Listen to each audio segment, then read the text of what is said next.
Rajuri part 2. आजच्या ब्लॉगची सुरुवात झाली माझ्या आणि माझ्या भावापासून. आम्ही आलो होतो आमच्या दुसऱ्या शेतात पतंग उडवायला. पतंग उडवायला हवा पाहिजे, पण सकाळी सकाळी हवा नव्हती जास्त, पण आम्हाला थंडी वाजत होती. म्हणून आम्ही थोडंसं फिरायचा प्रयत्न केला. म्हणून आम्ही थोडंसं राऊंड मारले, थोडंसं ब्लॉग काढला. आता मी चाललो थोडंसं मधी. आणि माझी बहीण बोलली की मी गायला चारा घालते, माझा व्हिडिओ काढ.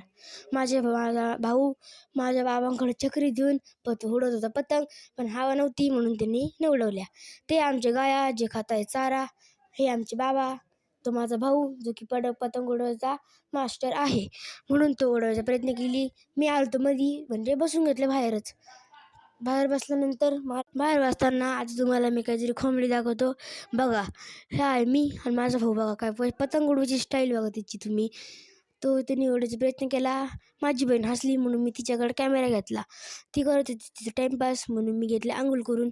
आंघोळ झाली, मी थोडेसे केस केले, थोडासा नाश्ता पाणी करायचा ठरवलं.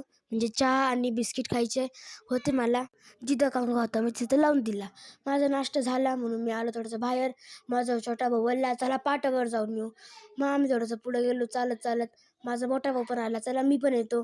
मग आम्ही बोललो, माझा मोठा भाऊ बोलला चला आपण खेकडे पकडू. मी बोललो चालेल, चला आम्ही चालत चालत जाऊ. जो पळाला त्याला पडू शकतो कोणी पण. म्हणून आम्ही गेलो चालत चालत पुढं. गाडी आली होती म्हणून मी माझ्या भावाला बोललो तुम्ही दोघं जा पुढं.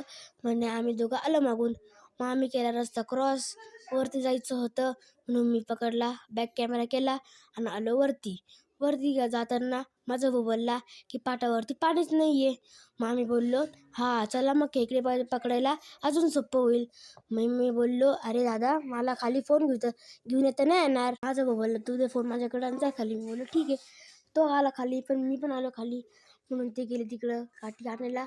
मी बोललो चल अनन्या खाली ये. अनन्याला लागलं. ती आली थोडी ती खाली चढत चढत आली, हळूहळू आली पण पोचली. म्हणून मी आलो थोडंसं पुढं. माझा भाऊ बोलला तिकडं काठी श्रेयस जाय, पण त्याला दिसली नाही म्हणून तो बोलला पागल तिथं काठी आहे. म्हणून आम्ही आलो थोडं पुढं.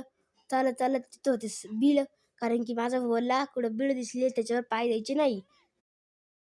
म्हणून माझा भाऊ बोलला त्याच्यावर पाय द्यायचे नाही, कारण की खेकडे चावू शकता. आम्ही आलो पुढं. मी बोललो दादा तिथं खेकडा आहे लवकर जाय.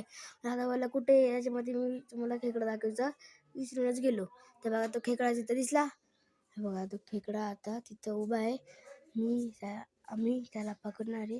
थोडा हळू बोलतो कारण की त्याला ऐकू जाणार नाही. मग आजचा व्लॉग इथंच संपतो. Bye and take care. Subscribe करा, लाईक करा. माझा भाऊ बोलला लवकर जा डब्बा आण. आजचा ब्लॉग इथं संपतो. सबस्क्राईब करा.